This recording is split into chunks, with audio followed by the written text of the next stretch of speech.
Hey guys, Matt here. I just wanted to give you a little tour of my brand new 2016 Kia Optima SXL. This is the blue. It's fully loaded.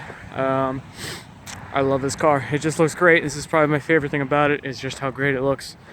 You know, people like to make their little jokes about, oh, it's a Kia or oh, it's a Hyundai, but I just got done putting 207,000 miles on a Hyundai Sonata with relatively no issues. And have no qualms about going to Kia. It's a great looking car, same engine, and it's beautiful. It's 245 horsepower, turbo 4-cylinder, 260 pound-feet of torque. 0 to 60 is about 6 seconds. You can excuse the cardboard over the license plate. It's a lot easier than blurring this later. So check it out. It is a very large sedan. It's technically considered a full size. Competes with Nissan Altima, Toyota Camry, Honda Accord, Mazda 6. I mean, among those, it's really one of the most stylish in the segment and one of the class leading as far as the value that you get in terms of features.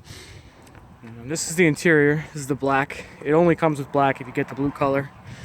There is also a wine red color. I forget what they call it, but it's a wine red, and a white, both of which I haven't seen in person, but look beautiful if you look up pictures of them. Standard back seat. There is. Get in. It's cold out here.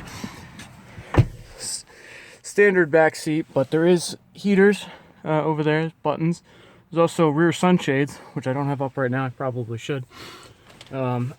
So let me go ahead and start it up. I think this is a 7-inch multimedia navigation screen. And if you turn that down, if you can see, it actually has the memory seats. Give me 1 second. I'm gonna go ahead and turn up the heat here. Like I said, it's cold. Anyway. This is the default navigation and radio screen. You can do all kinds of stuff here. So this is the built-in UVO unit. It's really good. Actually, you can do voice commands and all that. Graphics, for a built-in unit are relatively good, although I still wish somebody would put an actual Garmin in here. But even better than this, I'll show you in a minute, is the Android Auto navigation. I'm still learning this, so don't mind me. I hit UVO down here. There's actually physical buttons you can hit as well to go to different things. So if I hit, let's see, map and voice, that should bring me back to the main screen here. Home. So all kinds of menus you can go to. So Pandora, there's some other apps built in. I think SoundHound. Obviously anything you can play on Bluetooth audio, auxiliary audio. I'm going to pause that. But the coolest thing about it actually is that you can plug in, once you plug it in with the USB down here, it'll pull up Android Auto or Apple CarPlay. And what those will do is bring up basically a version of your phone operating system made for the car. And you can do all kinds of commands through voice commands. You can do navigation, like in my case I have Android, so I can do it through Google Maps. And it's great. It auto updates the traffic. There's no subscription fees.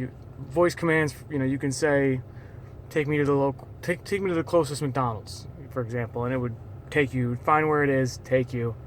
Set it on the navigation. All kinds of cool stuff that you can do with it. So it's a really neat system. Check it out. There's plenty of videos on Android Auto. As far as this nice little, I think it's 4.3 inches, but nice little display screen in there. All kinds of settings, the usual. Not tremendous gas mileage so far, but I mean I only have 111 miles on it, so I haven't been trying to conserve gas. This normally, once I started driving, because it's very cold out, it's not displaying it right now, but it does display the actual tire pressure in each tire, which I like. A lot of cars don't do that. And some of the really cool things that this car has that other cars just do not have at this level.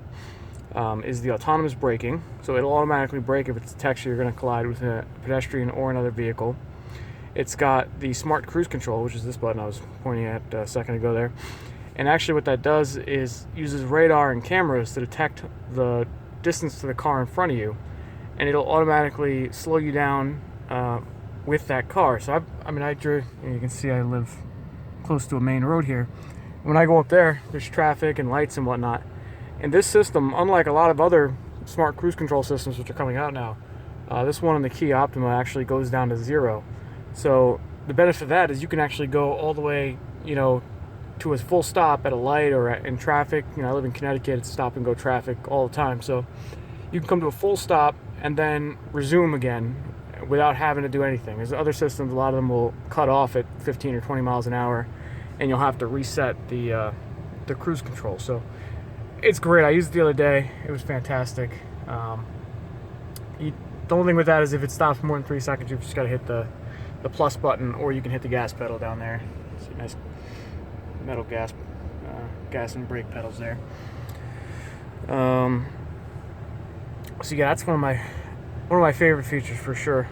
The usual, well, not usual, but I'm spoiled by now. Heated steering wheel, 3 different drive modes. There's normal, I'll show you here, normal, sport, and eco. The eco obviously keeps you in a little bit of higher gears. It doesn't respond to revving the engine quite as much. And actually I find it useful because I tend to have a heavy foot, and if I set it into eco, it's pretty hard to drive like I shouldn't drive, especially being that I'm still breaking it in. We've got 3 levels of heated seat, front passenger and front driver. Also 3 levels of ventilated seats, auto parking hold, heated steering wheel.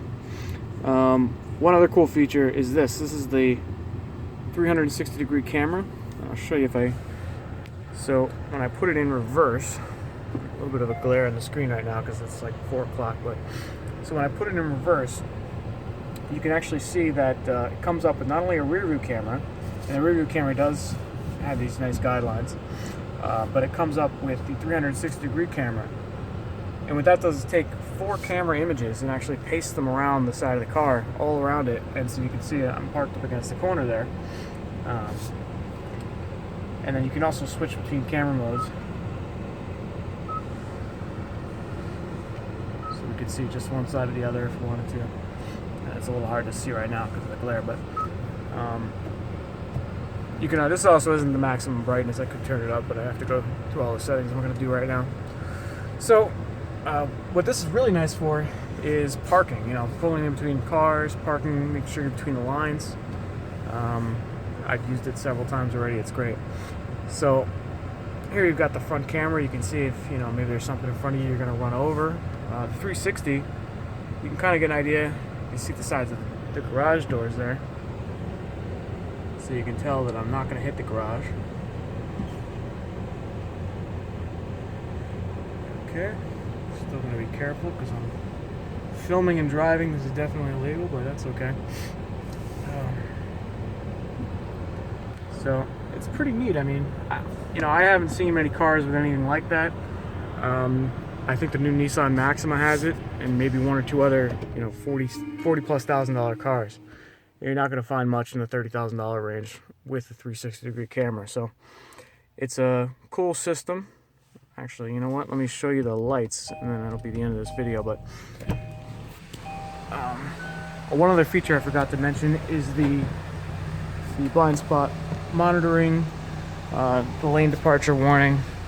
All that stuff is sort of standard now on these level of cars, but